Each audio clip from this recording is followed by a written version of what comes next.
Olá, boa tarde. Eu sou Jason e estou aqui para conversar com vocês sobre o tema de capacitismo e medicalização.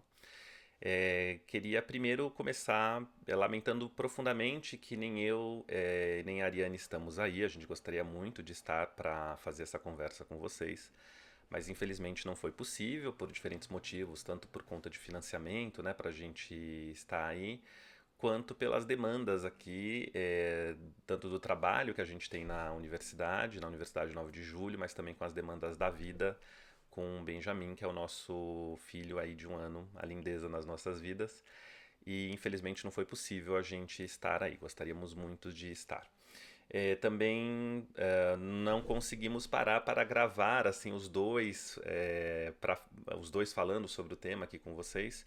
E aí a gente acabou optando por seguir numa gravação de uma fala única mesmo, e aí eu que estou aqui para trazer essa conversa com vocês. Também gostaria muito de estar aí para entender um pouco qual é o contato que vocês têm com esse tema, qual é a familiaridade que tem com esse tema, para iniciar a conversa daí, né, de uma conversa inicial com vocês para entender qual é o percurso, qual é o contato, qual a familiaridade que tem com essa discussão sobre a pessoa com deficiência, né?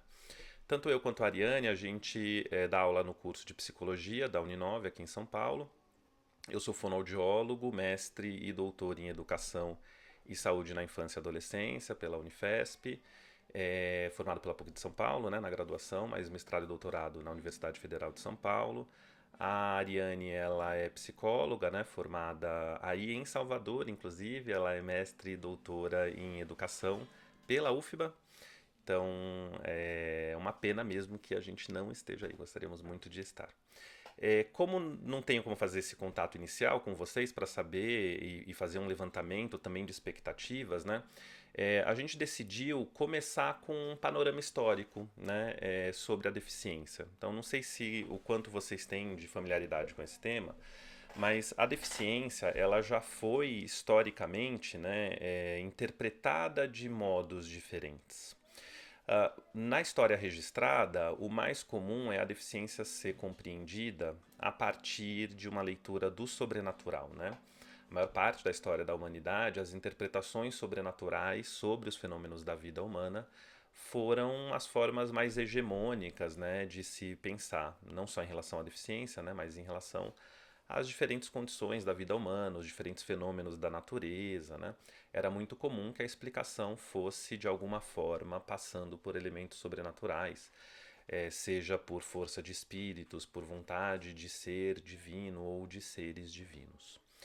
E no rastro histórico, né, no fio histórico da nossa sociedade, a interpretação que mais teve e tem peso até hoje, né, é uma interpretação de uma matriz específica, já que somos uma sociedade fruto aí de todo o processo de violência feito pela sociedade europeia, né, nos territórios do globo que eles invadiram e genocidaram as populações tradicionais, né, as populações que já ocupavam os territórios que eles chegaram.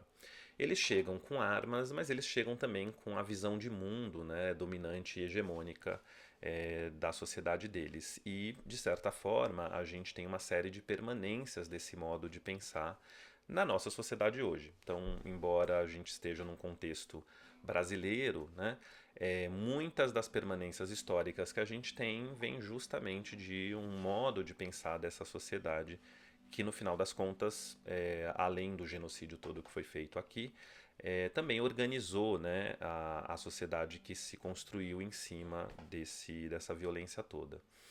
E os registros que a gente tem são sempre da deficiência sendo tomada, né, a partir de alguma explicação sobrenatural, né, e geralmente, via de regra, com uma compreensão negativa sobre a deficiência e sobre as pessoas com deficiência. A explicação sobrenatural mais comum e hegemônica, né, ao longo da nossa história é uma interpretação a partir da matriz judaico-cristã, em que tem uma relação ali de pecado, né, uma relação entre céu e inferno, Deus e o diabo, né, e de ações que as pessoas cometem que são de alguma forma punidas, né? Que elas recebem de algum modo algum castigo do ser divino, né? ou no sentido de abrir alguma brecha na vida e permitir a entrada de seres demoníacos, né? E toda a história sobre possessão demoníaca. Então, quando se volta para os registros históricos, antes de a gente ter o avanço de um conhecimento mais orgânico e biomédico sobre os fenômenos do corpo humano, da vida humana, a gente consegue encontrar narrativas sobre pessoas que hoje a gente olha e pensa. Provavelmente era uma pessoa com deficiência, provavelmente era uma pessoa com algum transtorno, né? E que naquele momento a interpretação era uma interpretação da sobrenaturalidade vigente na época, né? E aí eu quero trazer um registro aqui para vocês, que é um registro que está bem documentado, né, do Lutero, quando ele é chamado para Martinho Lutero, né, um padre católico, que é uma figura bem importante também na discussão dos protestantes, né, por conta das teses, né, e de como o pensamento protestante vai se desenvolver a partir do pensamento luterano também. Mas Lutero, ele tem vários registros ali, e alguns dos registros que ele tem é quando ele foi chamado para lidar com o que hoje a gente diria uma pessoa provavelmente com algum quadro dentro de uma explicação biomédica, mas que para a época a explicação era de algum fenômeno sobrenatural, né? Então vamos ver o que Lutero escreveu aqui. Olha só que interessante, gente. Há 8 anos endossou um ser que eu, Martinho Lutero, vi e contra o qual lutei. Há 12 anos possuía vista e todos os outros sentidos de forma que se podia tomar por uma criança normal. Mas ele não fazia outra coisa senão comer tanto como 4 camponesas na ceifa. Comia e defecava, babava-se e, quando se lhe tocava, gritava. Quando as coisas não corriam como queria, chorava. Então eu disse ao príncipe Janro: se eu fosse príncipe, levaria essa criança ao Mudô, que corre perto de Dussô, e a afogaria.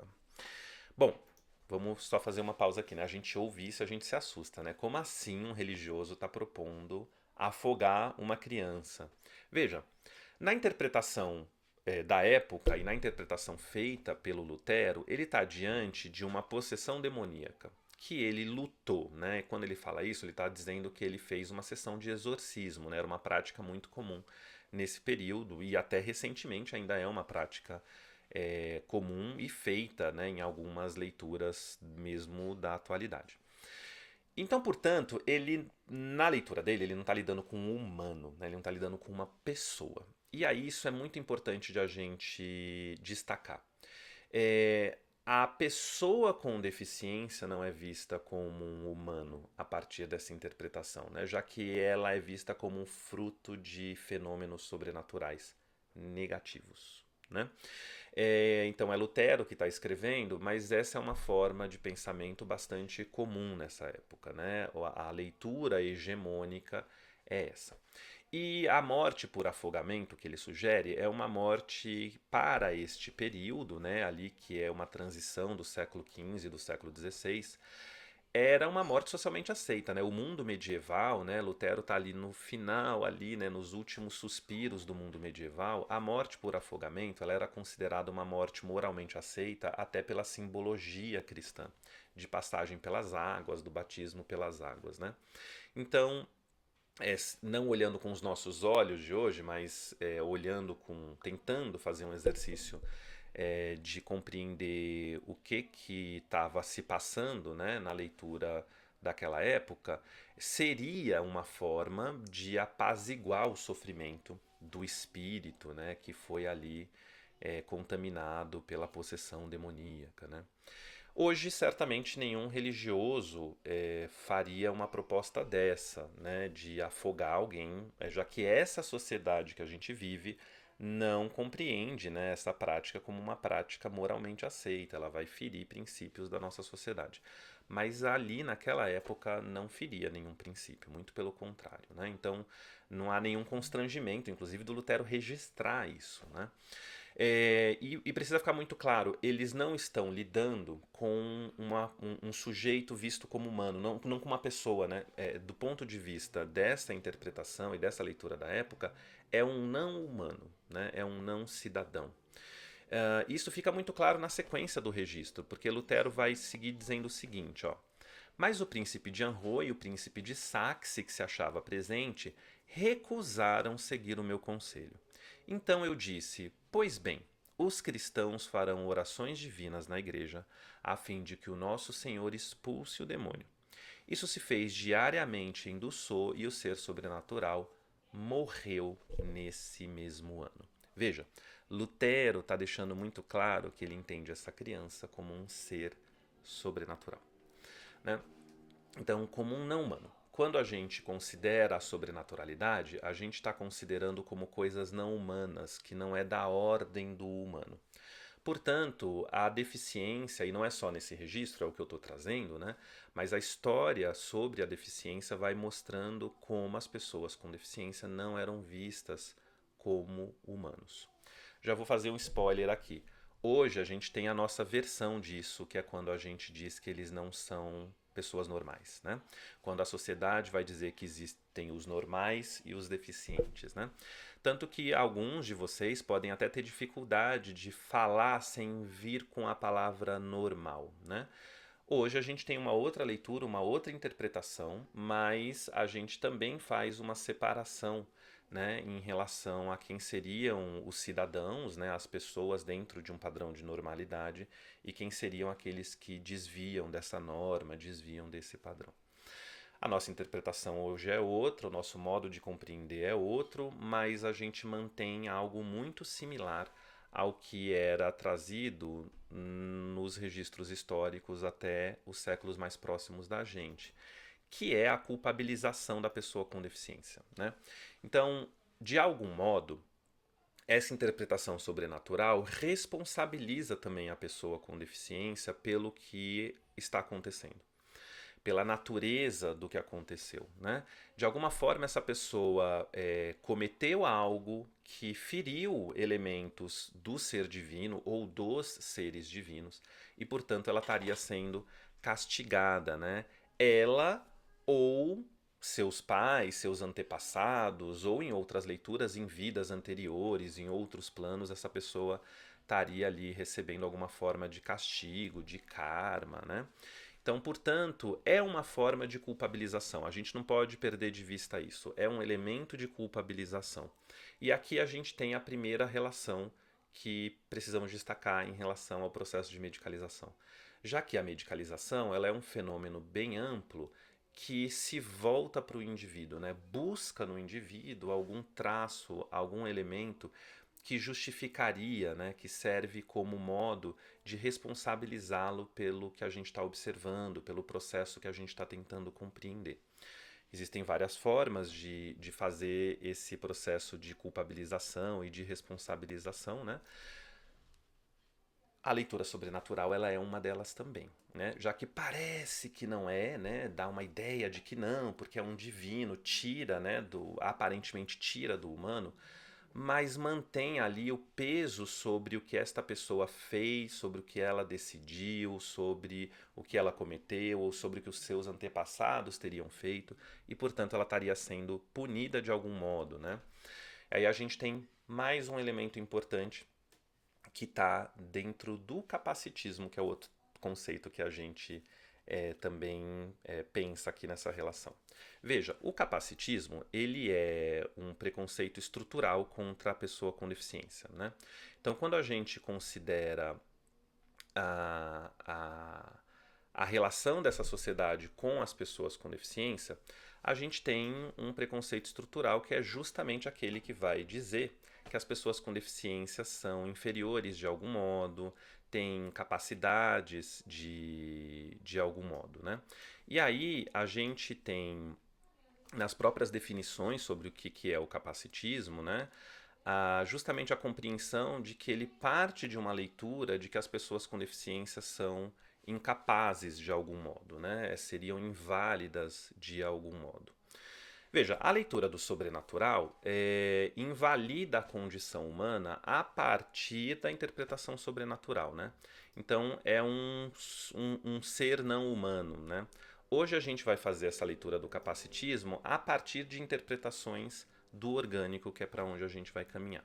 Agora, não é verdade que hoje ninguém faça uma leitura sobrenatural da deficiência como um castigo. Então, se a gente tem a ideia de que hoje essa leitura foi superada de algum modo, né? Ela não foi superada, muito pelo contrário. Essa leitura aqui, ela continua presente hoje, tá bom? A gente tem mudanças nas interpretações, a gente tem um avanço do conhecimento biomédico, mas essa interpretação ela ainda permanece, né? E aí eu quero trazer um vídeo para vocês que aconteceu esses dias, né? Inclusive, e aí a gente não está falando de pessoas que estão circulando numa conversa que não tem nenhum impacto na sociedade. Pessoas que ocupam espaços de poder nessa sociedade trazem esse tipo de leitura ainda hoje. Vamos ouvir aqui rapidinho. Eu quero que fique registrado o meu repúdio a um servidor seu que fez uma gravação de um vídeo para que servisse de chacota. Eu quero dizer a outra eleitora sua, que eu também não preciso citar o nome da cidadã, que o castigo de Deus, ele dá aqui em vida. Quando ela veio com um filho deficiente, é porque ela tinha alguma conta a pagar lá com aquele lá de cima. Ela já veio para sofrer. Veja, ela já veio para sofrer. Ela tinha alguma conta com o ser divino, né? Esse vídeo, gente, é um vídeo bem recente, é de agora, assim, tem poucos dias que isso começou a circular, né? Que essa fala começou a circular.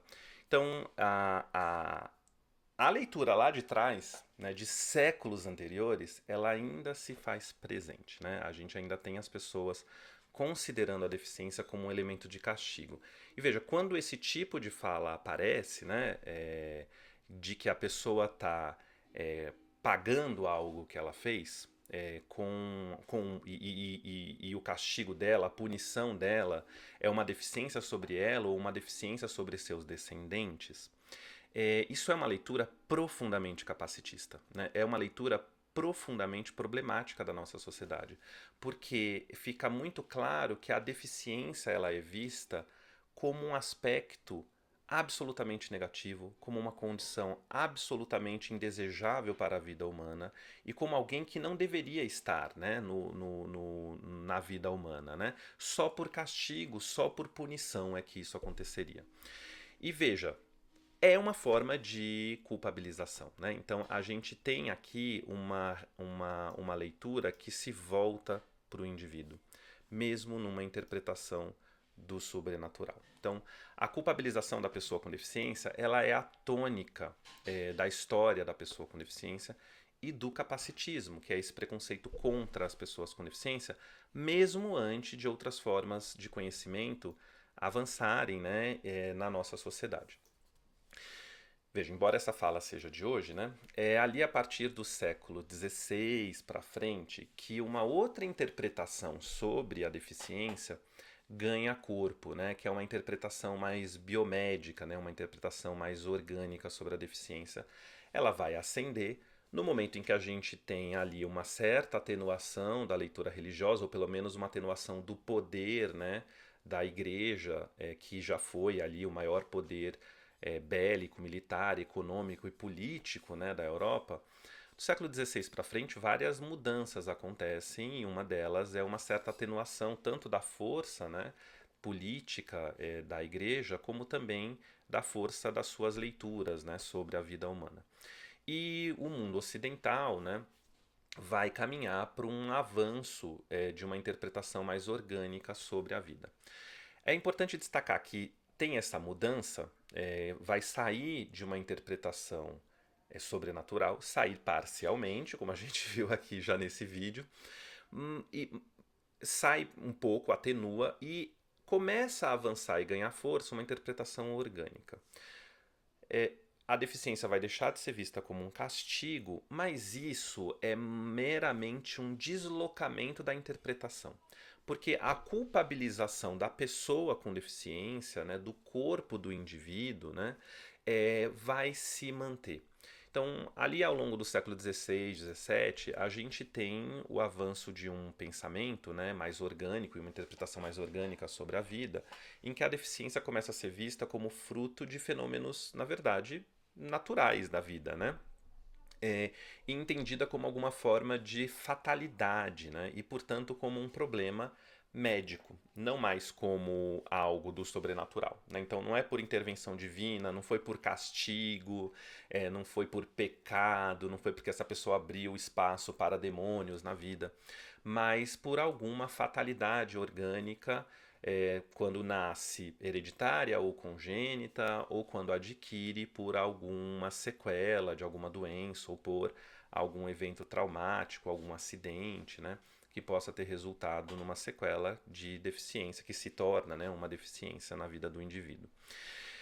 É, Veja, a interpretação ela vai ser orgânica e ela vai ser bastante fatalista, no sentido de que se é orgânico não há o que fazer, porque então se não é sobrenatural não tem intervenção divina, e se é orgânico é uma condição, portanto, imutável no corpo do indivíduo e não há, para a época, né, o que oferecer para essas pessoas. Então, a interpretação biomédica, ela entra de um jeito bastante problemático, né? Porque a ideia de que não há o que fazer, não há nem como lidar com um processo educacional, nem como um processo de suposta recuperação, né, da pessoa que nasce com ou que adquire uma deficiência, né? Esses termos que estão aqui são termos da época mesmo, viu, gente? As pessoas, sobretudo com deficiências intelectuais, né, sendo chamadas de cretinos, idiotas, amentes, né? São termos que circulavam ali entre as pessoas que estavam compreendendo, tentando compreender essa característica da vida humana numa leitura biomédica e orgânica, né? Então, uma mudança que vai acontecer é que não cabe mais aos religiosos, né, decidir o que vai ser feito com uma pessoa com deficiência, cabe aos médicos, né, o que hoje a gente vai chamar de médicos e profissionais do campo da saúde, definir, né, o que vai ser feito com a pessoa com deficiência. E as possibilidades que existiam, né, era basicamente asilamento, interdição de algum modo da vida social desse indivíduo. Então, essa é uma sociedade que ali ao longo dos séculos XVI, XVII, XVIII vai passar por várias transformações, né? Tanto políticas quanto econômicas, quanto das interpretações feitas sobre a vida. No entanto, a leitura sobre a deficiência ela vai continuar bastante problemática. Se antes era rezar, orar ou outras formas de intervenção sobrenatural, desejando uma cura dessa pessoa, né, que o divino de alguma forma curasse essa pessoa, a leitura biomédica que entra é uma leitura de, olha, não tenho o que fazer desse ponto de vista, já que é uma condição orgânica, né, uma condição que não tem sobrenaturalidade aqui e não há o que fazer, não há o que mudar no corpo desse indivíduo.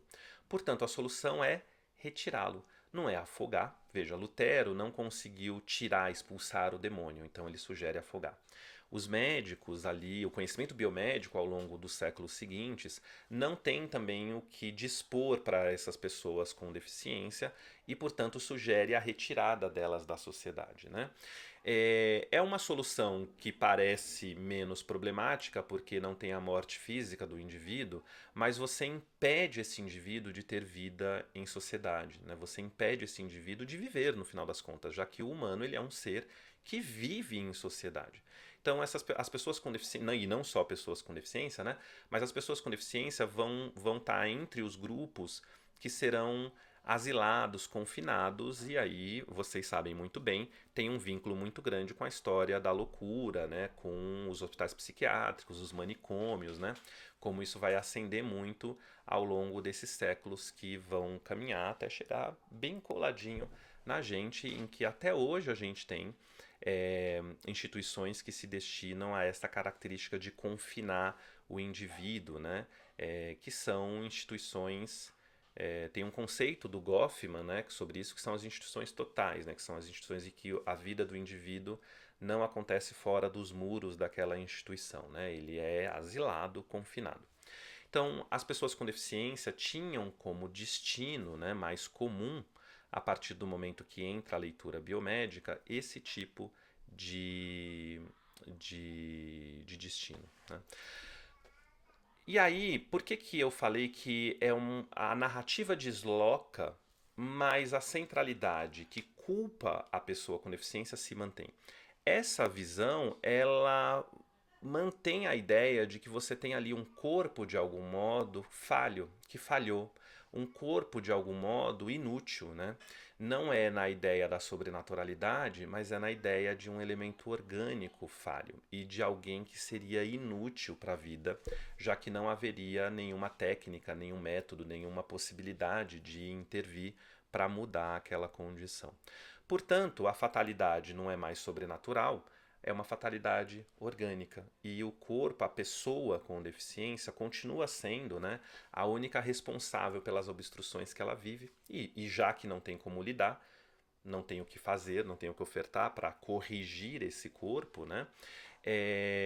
A única solução é, portanto, asilar essas pessoas, e aí a solução histórica, né, é retirar as pessoas com deficiência do convívio e muitas delas depositadas em manicômios, né? A gente tem na história brasileira um muito famoso, né, que é o Hospital Psiquiátrico de Barbacena, em que muitas pessoas com deficiência estavam ali dentro, né, em condições deploráveis, né? Bom, o que a gente tem aqui também que é importante destacar, né, nessa mudança histórica de uma visão sobrenatural para uma visão mais orgânica, né? A narrativa biomédica, ela vai tomar áreas inquestionáveis, né? Ela toma um lugar que é de um saber, né, bastante no topo da hierarquia de saberes, né, no contexto atual, em que questionar a ideia de que não é o corpo da pessoa com deficiência que causa obstrução fica muito difícil a partir dessa leitura, já que é evidente que você tem um impedimento no corpo de uma pessoa com deficiência, né? A própria definição de deficiência a partir de discussões mais modernas e de discussões que tentam descolar do corpo da pessoa com deficiência a leitura toda sobre as obstruções que a pessoa vive, vai destacar que você precisa ter uma relação de um impedimento no corpo, né? Então, a definição de deficiência, mesmo do modelo social da deficiência, da legislação brasileira de inclusão, ela vai falar que pessoas com deficiência são pessoas com algum impedimento, né, físico, sensorial, intelectual, mental, é, de longo prazo, geralmente, que na interação com barreiras da sociedade tem a sua participação social obstruída, né? Tem a obstrução da sua vida, tem a obstrução do seu desenvolvimento. É, a questão é que você tem uma leitura de impedimento no corpo que ela é bastante óbvia, né? Você tem mesmo um impedimento no corpo da pessoa com deficiência. A deficiência, ela envolve alguma forma de impedimento, né? Que a pessoa nasce com ou adquire ao longo da vida por alguma questão. E é justamente isso que torna muito difícil as pessoas conseguirem deslocar do corpo da pessoa com deficiência a leitura sobre o que está obstruindo a participação social dela, o que está impactando negativamente o seu processo de desenvolvimento, o que atrapalha o processo de escolarização de uma pessoa com deficiência, né? Fica tudo centrado no corpo e a partir do saber biomédico, né, se torna algo praticamente inquestionável. E aí, a partir dessa leitura, né, que vai tomando o corpo também meramente como produto de fenômenos orgânicos, né, e que também vai buscar controlar o corpo dos indivíduos a partir dessa leitura orgânica, né, a gente não tem praticamente espaço para fazer esse tipo de questionamento. Se é comprovado que a pessoa tem um impedimento que é visível, é inquestionável, como esse impedimento não seria, né, o causador das obstruções, né? Que é o que vai acontecer, por exemplo, no processo de escolarização. Quando entra uma criança com deficiência na escola, entra também a justificativa do porquê ela não aprende. Então, antecede a própria entrada dela na escola, a entrada do corpo do indivíduo dentro da escola, né?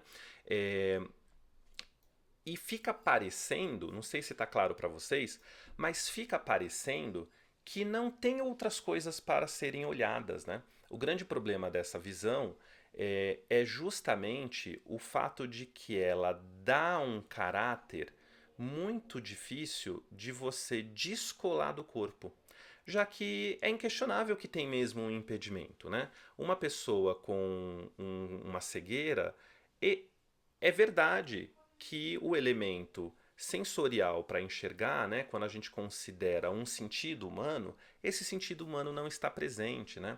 É verdade que uma pessoa que pode ter sido por um acidente, ficou paraplégica, que ela não movimenta o corpo, né? É verdade que uma pessoa com síndrome de Down pode ter um déficit intelectual importante a depender, variável, né? A depender ali da expressão da síndrome de Down em relação às condições cognitivas desse indivíduo, né? E, portanto, parece que não há mais nada para ser olhado, entende? Se a medicalização de crianças e adolescentes sem deficiência já dificulta muito isso, quando a escola começa a questionar se aquela pessoa tem algum transtorno de aprendizagem, de leitura, de comportamento, se na hora que se suspeita disso já fica muito difícil desfazer essa leitura, o que dirá diante de alguém que tem no corpo, de forma visível, inquestionável, alguma forma de impedimento, né? Dá para entender? É aqui que fica quase que indestrutível, né? A narrativa é orgânica. Por isso que eu falei que ela toma ares quase que inquestionáveis, né? Se organicamente há mesmo um impedimento, né? Como é que ele não seria o causador de obstruções? Bom, essa é a primeira forma, né, de como o pensamento biomédico traz uma narrativa e traz uma interpretação em relação à deficiência. Outras leituras aparecem, né, ali ao longo do século XVIII, né, no final do século XVII para o século XVIII, junto com mudanças drásticas que acontecem nessa sociedade, né, a partir de ideais iluministas, ideais burgueses, inclusive, vem uma ideia de que o humano pode ser, de alguma forma, preenchido pela experiência, né? De que, na verdade, o humano não nasce pronto, né? Isso é um grande rompimento com o mundo medieval, né?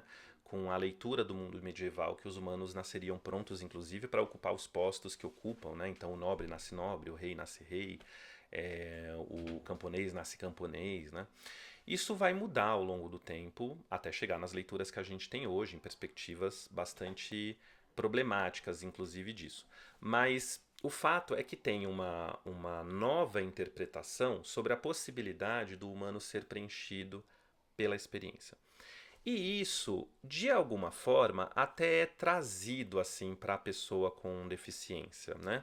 É, a sociedade vai entendendo que a pessoa com deficiência até pode ser educada, até pode ser tratada de algum modo, né? No entanto, tem uma outra mudança que acontece, que é a mudança do modelo econômico, né?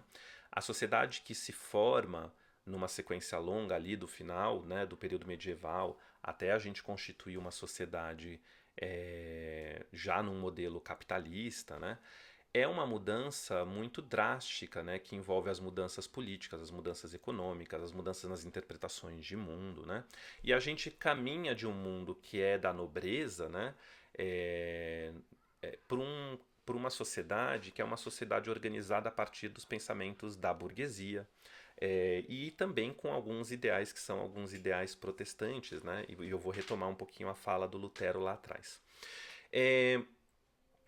Essa mudança traz isso que eu comentei com vocês, de que a pessoa com deficiência até poderia ser, de alguma forma, educada. E algumas experiências vão ser feitas, inclusive, com alguma sistematização, inclusive, né, de modelos educacionais para as pessoas com deficiência. Só que, logo de cara, a gente já tem uma leitura bastante burguesa sobre a vida humana, né? Uma leitura própria do capitalismo sobre o que compensa ou não fazer. Se há vantagem ou não em você investir, em você destinar algum recurso, algum material para alguma pessoa, né? E aí, já no século XVIII, né, já tem muito bem consolidada uma leitura de que não haveria vantagem nem para a família, nem para o poder público assumir essa responsabilidade. Né? Essa leitura não caiu de paraquedas ali na sociedade burguesa e no momento que começa a se construir já também um modelo econômico que é o do capitalismo. Ela foi aos poucos sendo incorporada, né? E eu não sei se vocês se deram conta, no trechinho que eu li do registro do Lutero, que o próprio Lutero lá atrás já destacava esse elemento da vantagem ou não, né? Não desse jeito, obviamente, né? Porque ele não está com um pensamento já organizado, desenvolvido e consolidado, né? De como se forma depois nos estados burgueses, né? E de como se forma mais para frente no século XVIII e para frente 19 e 20, o modo como a gente começa a pensar a vida. Mas no registro do Lutero, vejam só, ele já marca algo que é importante da gente destacar. Ele fala assim, ó, é, a criança, né, que possuía a vista e todos os sentidos, né, de forma que podia se tornar como uma criança normal, ele diz, ela não fazia outra coisa senão comer tanto como 4 camponesas na ceifa. Né? Comer tanto quanto 4 camponesas na ceifa. Veja, esse registro aqui, ele não é um registro aleatório, né? É um momento histórico que nem todo mundo dominava a escrita, a possibilidade de registro, inclusive, ela era bastante limitada. As pessoas vão fazer registros dos pontos e dos elementos que compreendem que são importantes de serem feitos. E é bastante simbólico que o Lutero tenha dito que essa criança consome tanto quanto 4 camponesas na ceifa. Porque ele já deixa claro aqui uma semente, né, bastante danosa, na verdade, de um pensamento é, que se revela na sociedade atual, inclusive, né, de que a pessoa com deficiência ela seria um consumidor improdutivo da renda familiar. Não é isso que o Lutero está falando desse jeito, mas é esse pensamento que já está ali no registro dele. Porque o que uma camponesa está fazendo na ceifa? Né? Ela está lidando com produção, ela está contribuindo para a colheita de alimentos, ela está contribuindo para que a comunidade que ela vive tenha recursos para se alimentar. Então, portanto, se justificaria ela comer bastante. Não a criança. Porque essa criança consome, mas não produz. Né? Que é um pensamento que se consolida depois, né? Vai se consolidar, se consolida e aparece, né, na verdade, junto com as sociedades burguesas, né? Porque aí a sociedade burguesa vai trazer esse elemento como algo que é fundamental, né, para toda a narrativa, né, que é feita.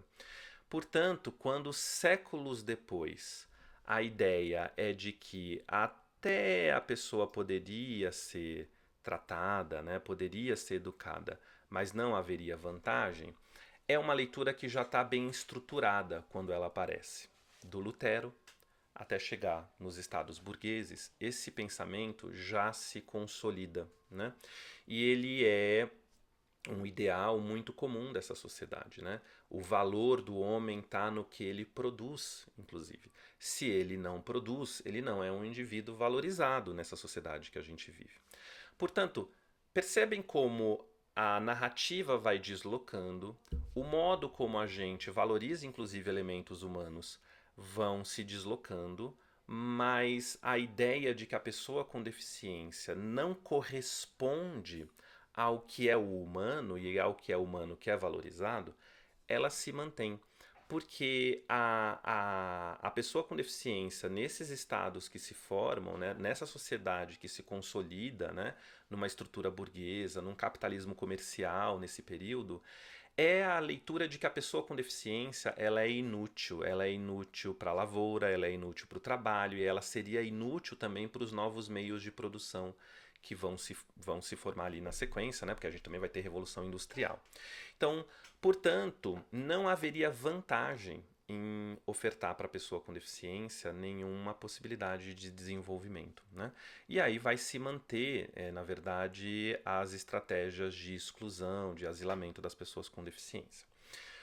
Agora, a gente tem também mais algumas novidades aparecendo ali para a época, né? Mas que vão manter é, a leitura que centraliza na pessoa com deficiência a responsabilidade, né? A ideia de que ela, na verdade, tem um desvio no corpo dela e que, portanto, ela continua não sendo alguém que deveria, né, receber a mesma leitura que a sociedade faz para quem não tem deficiência. Que é ali do século XVIII para o século XIX, a gente tem um movimento que vai começar a ganhar bastante força e tem uma referência da época, que é o Jean Itard, né? Que vai se desdobrar depois no que a gente conhece como educação especial e como integração da pessoa com deficiência. Porque esses ideais que vão aparecer do humano ser, né, preenchido pela experiência, eles vão ser disseminados pela sociedade e eles vão contaminar também as pesquisas, os pesquisadores da época. E o Jean Itard, ele é um cara que estava ali defendendo que as pessoas com deficiência não poderiam ser colocadas nos depósitos, nos hospitais psiquiátricos, né? Porque elas poderiam sim ter alguma forma de desenvolvimento, elas poderiam sim se valer de algum modo. E aí ele inclusive sistematiza, né, uma forma de ofertar para as pessoas com deficiências intelectuais, ali no caso, algum processo de desenvolvimento similar ao que a gente chamaria de algum processo de escolarização ali para essas pessoas, né?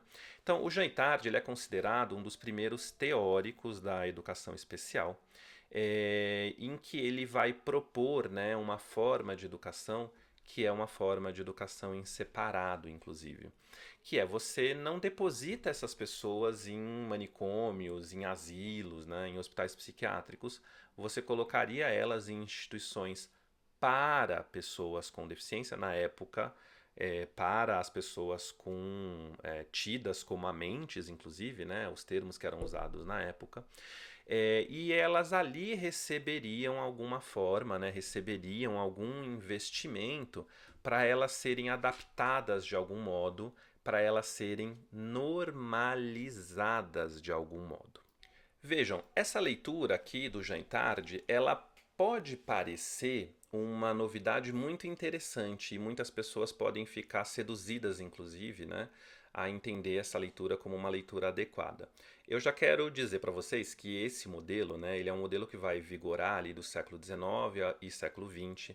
A gente tem mais de 2 séculos na história da humanidade registrados, inclusive, em que esse modelo ele vai se mostrando bastante falho, na verdade, né, em garantir a inclusão das pessoas com deficiência. O modelo que é proposto ali, né, não só pelo Jean Itard, mas ele é uma pessoa bem importante nesse contexto histórico, né, nesse modelo de educação especial em separado, em segregado, ele parece, né, num primeiro olhar, parece que a gente está oferecendo algo adequado para o desenvolvimento das pessoas com deficiência, né?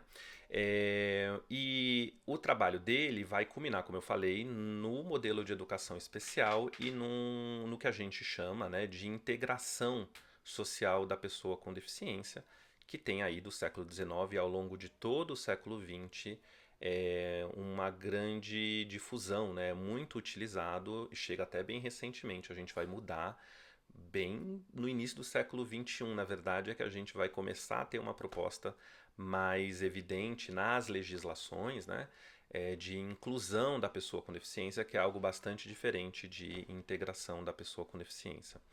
Eu falei que algumas pessoas podem ficar seduzidas, né? E atualmente ainda a gente tem muitas pessoas que defendem esse tipo de modelo. A questão é que ele é mais uma mudança na narrativa que não muda a base do pensamento. A base do pensamento continua sendo a de que a pessoa com deficiência tem em si um problema e que não há nenhum problema na sociedade, na verdade, né? Então, esse modelo ele vai incidir em estratégias que são para de alguma forma adaptar e normalizar a pessoa com deficiência, de algum modo corrigir a pessoa com deficiência, incidindo sobre ela, sobre o corpo dela, para que ela se torne o mais próximo possível de um suposto padrão de normalidade. E aí sim, ela seria inserida na sociedade mais ampla, né? E isso a gente chama de integração da pessoa com deficiência. A questão é que esse modelo ele vai receber críticas, né, já desde ali do seu início, né? Porque vai ficando evidente que só pessoas com impedimentos mais leves e moderados, né, e que portanto eram vistas mais assemelhadas ou mais parecidas com quem não tinha deficiência, é que conseguiam alguma inserção na sociedade, né?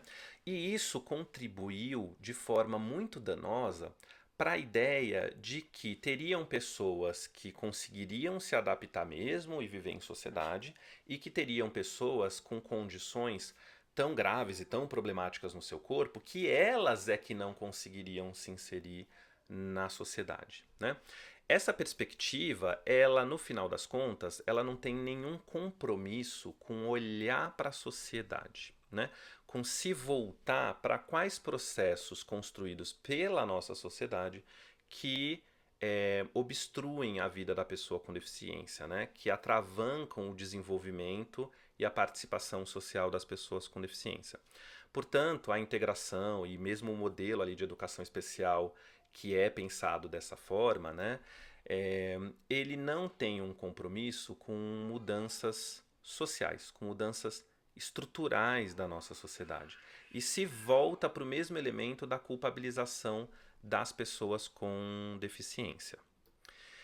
E aí me parece até importante destacar que a própria educação, né, no contexto atual, ainda tem uma permanência muito forte desse tipo de leitura. Porque ainda hoje a gente percebe as pessoas dizendo que na verdade são as pessoas com deficiência que não estariam aptas, né, a seguir o processo de escolarização, que elas é que estariam inaptas de algum modo por conta da deficiência. E como eu falei anteriormente, isso é algo muito difícil de desfazer, já que é verdade que tem algum impedimento no corpo da pessoa com deficiência. Mas não é verdade que é por conta deste impedimento que a pessoa com deficiência está vivendo obstruções, né? E aí eu volto na pergunta que eu tinha feito anteriormente, né? Veja, essa perspectiva do Jean Tarde, ela é totalmente dentro de uma leitura do que a gente chama de modelo biomédico, né? Numa perspectiva que vai entender a partir, né, de falhas no corpo, de desvios no corpo, né? Então, eu vou voltar. Se há um impedimento no corpo, comprovado, visível, inquestionável, né?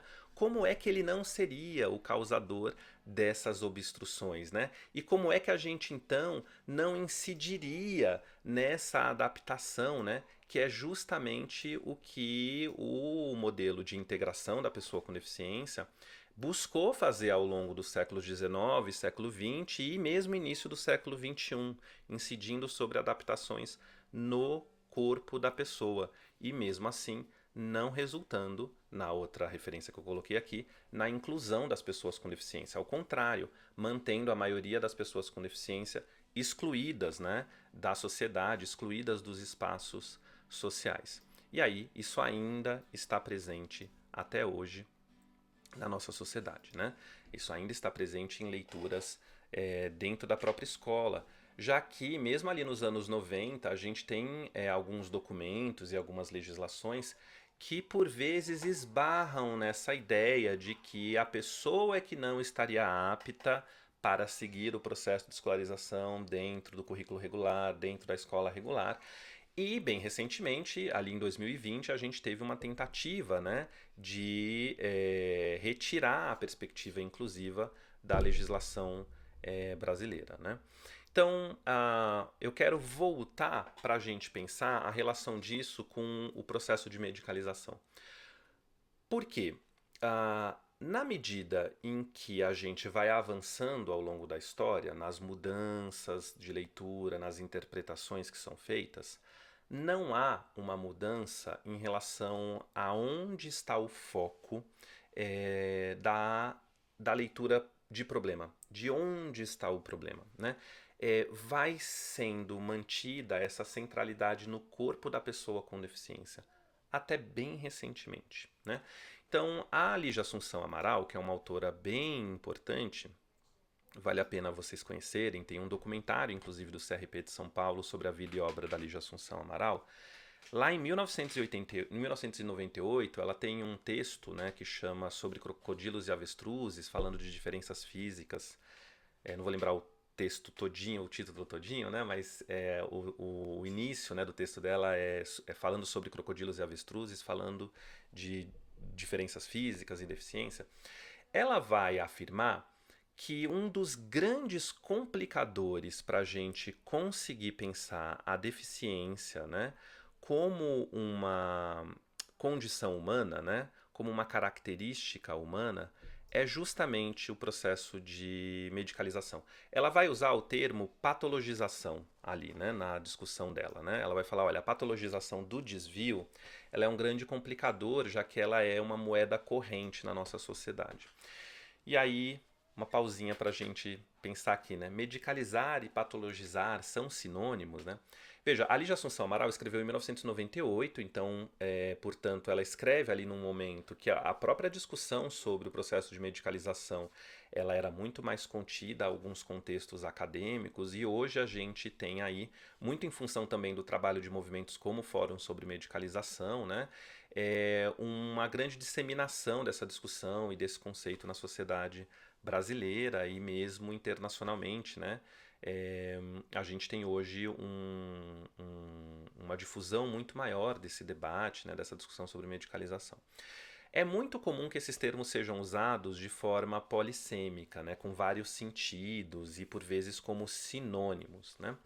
A Lígia Assunção Amaral, quando ela traz justamente nessa polissemia, porque ela vai falar tanto de um elemento que se volta para o corpo da pessoa usando a deficiência como a justificativa, né, dos problemas, então é um corpo com deficiência, então, portanto, é o corpo que é o problema, como no sentido que o fórum atribui, né, e outros pesquisadores atribuem, de um fenômeno mais amplo, que é o fenômeno de medicalização, né, que é esse movimento de responsabilizar individualmente as pessoas, né, os indivíduos, por processos que são mais amplos, né, por processos que envolvem, na verdade, uma multidimensionalidade, que envolve fatores de ordem coletiva, social, política, econômica, e que, portanto, não poderiam ser compreendidos meramente numa redução ao indivíduo. Essa redução ao indivíduo pode ser uma redução à desigualdade social, né, à pobreza. Aqui na UFBA a gente eu sei que tem uma discussão muito séria, né, sobre como a pobreza ela é utilizada justamente para violentar os corpos, né? E pode ser feita via psiquiatrização, pode ser feita via judicialização, né? Essa é uma definição que está na Carta de Salvador do Fórum sobre Medicalização, se não me engano, do 4º seminário internacional do Fórum sobre Medicalização. Então, portanto, a medicalização ela é esse fenômeno mais amplo, esse guarda-chuva. E aí eu estou aqui aderindo não só à definição que o Fórum traz, mas também sendo coerente com a própria história desse debate, já que esse termo ele vai ser discutido por outros autores lá atrás, como Ivan Illich, Michel Foucault, em que eles estão falando sempre sobre um fenômeno bem amplo, né, de responsabilizar individualmente, né, e que por vezes esse modo de responsabilizar individualmente utiliza um conhecimento que é do campo biomédico, utiliza um conhecimento que é do saber biomédico, inclusive, mas nem sempre. Né? E quando utiliza esse conhecimento que é especificamente sobre uma classificação de doenças, transtornos, né? Aí a gente está utilizando uma explicação patológica, né, de uma patologia e, portanto, é um dos braços desse fenômeno, né, mais amplo da medicalização, que é a patologização, né? Então, a patologização, ela faz esse movimento de responsabilizar o indivíduo utilizando uma interpretação mais organicista da vida, né? Então, se pauta em classificadores do campo biomédico, dos desvios classificados pelo campo biomédico para responsabilizar os indivíduos.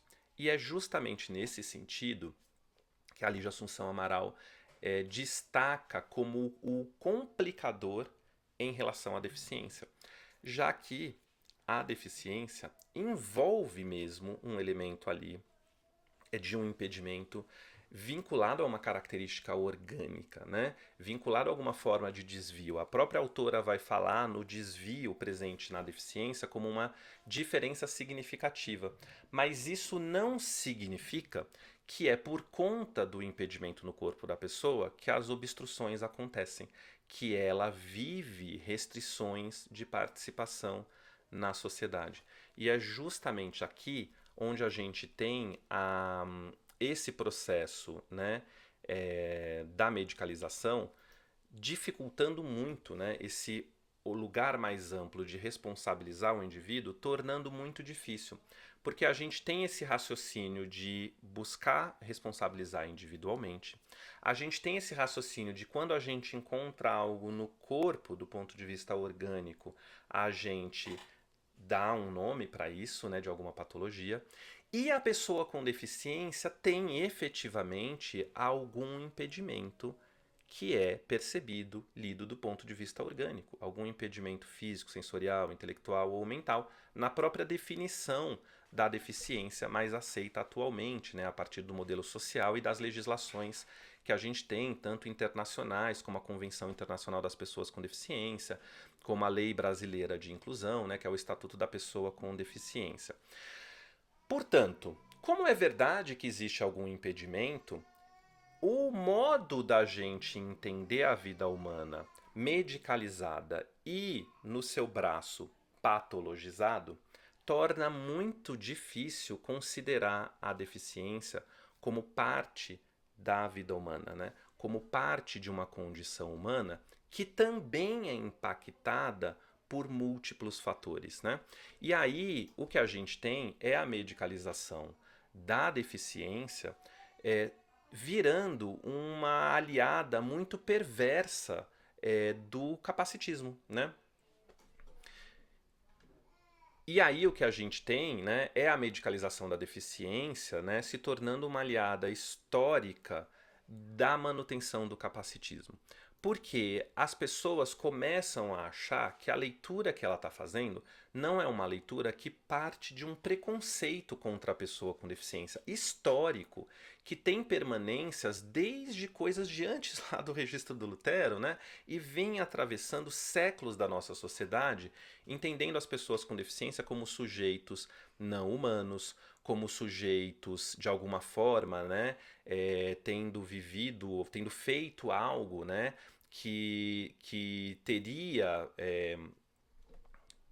Então, se a gente tem esse modo de pensar que a Lígia Amaral fala, né, que é uma moeda corrente na nossa sociedade, né, ela vai dizer isso, né, é um modo de pensar na nossa sociedade, a medicalização do desvio, e no seu braço, que é a patologização da deficiência, né, ela vai tornar muito difícil a gente conseguir olhar para a deficiência como uma condição humana que é impactada por diversos fatores da nossa sociedade e que, portanto, né, ela também tem aproximação com as outras formas de preconceito da nossa sociedade, né? Retomando aqui um dos elementos da definição do que é o capacitismo, né? O capacitismo ele é uma forma de preconceito estrutural que toma as pessoas com deficiência como sujeitos incapazes, né? E, portanto, desconsidera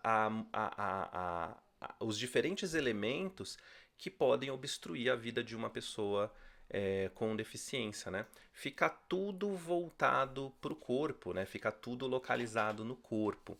E aí a gente tem séculos, inclusive, na história mais recente, de uma perspectiva que propunha justamente uma intervenção no corpo, focada no corpo, localizada no corpo do indivíduo, para modificá-lo, né, para torná-lo o mais normal possível. E aí a gente tem um combo histórico, na verdade. Espero que esteja ficando claro para vocês isso.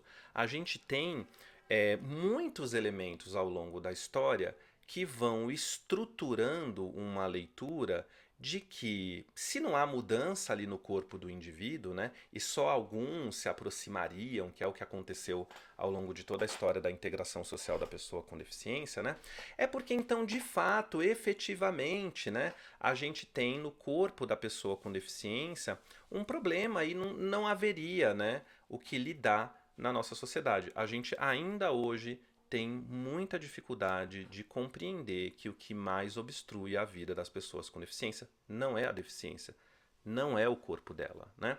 E como a Lígia Assunção Amaral falou, a moeda corrente é esse modo de pensar que se volta para o corpo, e como a pessoa com deficiência tem efetivamente um impedimento no corpo que é inquestionável, todo esse processo torna muito difícil a gente desfazer a leitura que a gente tem sobre deficiência. E aí, retomando assim para ficar bem claro mesmo, né? Se a leitura é essa, se a moeda corrente é essa, se a interpretação vigente hoje é essa, e se a deficiência ela é uma condição que não tem mudança no corpo do indivíduo, né? Não tem mudança no impedimento do indivíduo, toda essa relação da medicalização com o capacitismo é desastrosa. Ela é desastrosa para a vida das pessoas com deficiência, porque vai contribuindo para a manutenção de processos de exclusão e segregação, vai contribuindo para a pessoa com deficiência não ser reconhecida, né, como um humano.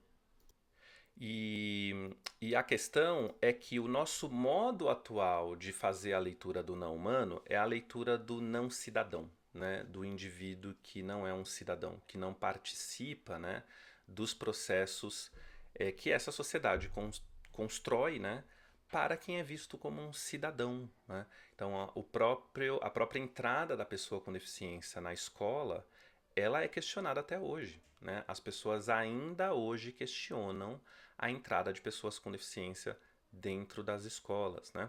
Certamente a gente tem a necessidade de lidar, né, com questões estruturais do modelo de ensino, com questões de como a escola pensa, né, a aprendizagem das pessoas de uma forma que é homogênea, e quando a gente traz para dentro da escola pessoas que historicamente nunca estiveram dentro dela, a escola não vai mesmo conseguir, né, rapidamente lidar com o que ela construiu de barreira.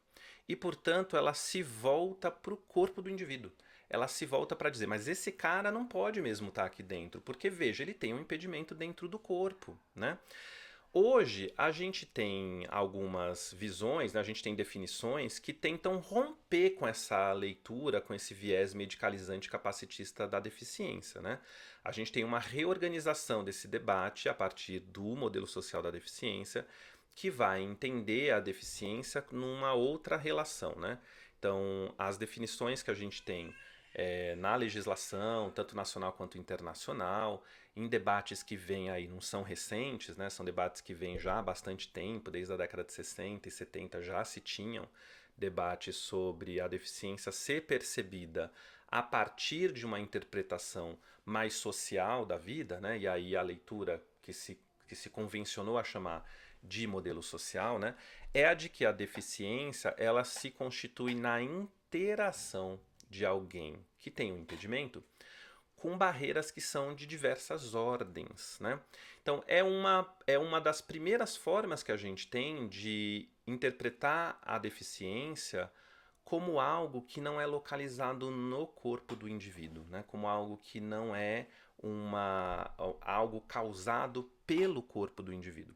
Então, se vocês derem uma olhada na definição da Lei Brasileira de Inclusão, ela vai falar mais ou menos isso, né? Que pessoas com deficiência são aquelas que têm impedimentos de longo prazo, de natureza física, sensorial, intelectual ou mental, que na interação com uma ou mais barreiras, né, da sociedade tem a sua participação obstruída. E veja, esse é um modo muito importante de a gente considerar, né, porque você se volta não para o corpo do indivíduo, já que você sabe que tem um impedimento ali no corpo. Se você se volta para esse raciocínio, que é o raciocínio hegemônico, acabou, você não considera mais nada na vida do indivíduo, né? Acabou a leitura que você vai fazer, já que é verdade, tem mesmo um impedimento ali de natureza física, sensorial, intelectual ou mental. Agora, não é isso que obstrui a participação dessa pessoa, né? É a interação com barreiras que a gente tem na nossa sociedade. Um exemplo muito simples da gente entender isso é pensar, por exemplo, uma pessoa com uma deficiência física, né, que não mexe as pernas, né? A solução é adaptar o corpo dela? Você até pode fazer alguma adaptação no corpo dela. Uma cadeira de rodas, por exemplo, ela é uma forma de adaptação. Agora, se você não tiver uma adaptação nos espaços sociais, essa pessoa continua não circulando, ela continua não estando nos espaços, né? Se não tem rampa de acesso, se não tem elevador, a pessoa continua não acessando. Portanto, a solução que é adaptar o corpo dela, que é como historicamente, né, a própria integração social da pessoa com deficiência pensava, não resolve a participação dessa pessoa, já que a obstrução ela é causada não pelo corpo dela, mas pela interação com uma barreira na sociedade. Não adianta a pessoa chegar com uma cadeira de rodas num lugar que não tem rampa de acesso ou que não tem elevador. No caso de deficiências físicas, né, é muitas vezes mais possível, as pessoas entendem, né? Mas a mesma questão, ela se volta para quando a gente pensa pessoas com quadros intelectuais, né? A grande obstrução para um processo de escolarização de uma pessoa com quadro intelectual não é a deficiência intelectual dela, na verdade, né? É o próprio modo como o processo de escolarização está pensado, é o próprio modo como o currículo está pensado, o próprio modo como a seriação está pensada. Ela é um problema para todas as pessoas, inclusive com e sem deficiência, né? Não é verdade que é só para pessoas com deficiência que esse modelo de ensino ele é falho em ensinar e ele gera, por exemplo, fracasso escolar. Ele é gerador de fracasso escolar na medida em que ele não contempla a diversidade humana dentro dele, né? Não só nos modos de aprender, mas nos modos de ser e estar, nas opressões que são causadas por questões como a própria desigualdade social. E muitas vezes a escola vai dizer que não é um problema dela, da estrutura, da organização, de como o modelo está pensado, que é porque as pessoas são pobres culturalmente, né? Uma leitura bastante preconceituosa, inclusive. Esse mesmo elemento aparece para a pessoa com deficiência também, só que as pessoas não conseguem perceber que também tem o elemento do preconceito aí, e que um dos principais causadores de uma leitura que exclui a pessoa com deficiência é o próprio preconceito contra a pessoa com deficiência. É o próprio capacitismo, que enxerga a pessoa com deficiência como alguém inapto para a vida, como alguém inapto para um processo civilizatório, como alguém inapto para ser humano, no final das contas. Já que a humanidade, como a gente compreende hoje, ela se constitui na própria inserção do indivíduo nas instituições que a gente tem, nos espaços sociais que a gente tem. Se a gente está dizendo que tem pessoas que têm no corpo algo que as torna inaptas e incapazes, a gente está dizendo que tem humanos que não são humanos, que são não cidadãos, né? E aí, para ir finalizando, eu espero que tenha ficado claro para vocês como isso é diretamente ligado ao próprio processo de medicalização. Já que, como a própria Lígia Assunção Amaral fala lá em 1998, esse é um dos grandes complicadores para a gente pensar a deficiência como uma condição humana e para a gente contemplar as deficiências, para a gente contemplar a deficiência na própria organização das sociedades, né? A gente tende a não contemplar nos espaços urbanos, a gente tende a não contemplar nos diferentes locais que a gente organiza enquanto sociedade, né? Veja, a gente construiu sistemas de transportes não acessíveis, a gente constrói casas não acessíveis, a gente constrói também currículos não acessíveis, a gente constrói também processo de escolarização não acessível, a gente constrói modos de comunicação não acessíveis, a gente constrói equipamentos não acessíveis, né? Eu muitas vezes dou como exemplo para os meus alunos, né, para eles entenderem como a tecnologia não necessariamente é uma aliada, né? Se ela estiver atravessada por uma visão capacitista, que desconsidera as pessoas com deficiência, a tecnologia constrói um equipamento inacessível para pessoas com deficiência, quando o equipamento na tecnologia anterior era acessível. Por exemplo, os eletrodomésticos, né? Os eletrodomésticos, eles são exemplos, pelo menos eu acho sempre muito bons da gente olhar. Os eletrodomésticos anteriores, eles eram, via de regra, com botões que você conseguia tateá-los, né? Você conseguia sentir onde estão os botões.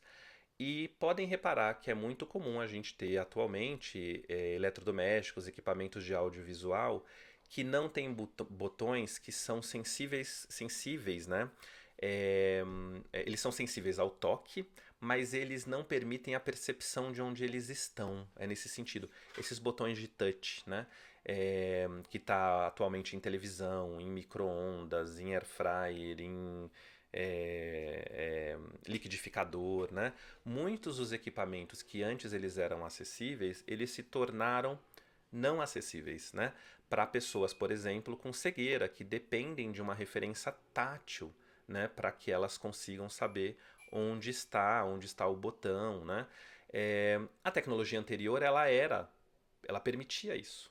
Então, portanto, não é nenhuma questão de avanço tecnológico a inclusão de pessoas com deficiência. É uma questão de considerar, e aí justamente por isso a gente entendeu que era muito importante fazer essa relação aqui entre a medicalização e o capacitismo, é considerar as pessoas com deficiência nas formas de organização da nossa sociedade, em todas elas. É preciso prever a existência de pessoas com deficiência. E a gente não prevê. E não prevê tanto por não considerar as pessoas com deficiência na organização, quanto por, quando considera, faz uma leitura que é de um corpo inapto para estar, de que o problema está no corpo do indivíduo, né? Então, portanto, para encerrar aqui, já que pela minha gravação aqui já deu mais de uma hora, a medicalização ela é um dos grandes complicadores para a gente pensar a deficiência como uma condição humana e para a gente contemplar nas nossas organizações, seja dos equipamentos que a gente produz, seja dos currículos que a gente pensa, né? A gente considerar as pessoas com deficiência como humanos, né? É basicamente isso que esse combo entre medicalização e capacitismo torna muito difícil. Eu espero que espero que tenha ficado claro para vocês. Gostaria muito de estar aí para poder ouvir perguntas e a gente seguir com o diálogo, né? Mas eu me disponho aí, se tiverem perguntas, se vocês tiverem questões, a responder, tanto eu quanto a Ariane. A gente responde para vocês e aí a organização do fórum encaminha para a gente continuar essa conversa. Combinado? Beijos, abraços. Espero que a gente se veja numa próxima oportunidade, tá bom?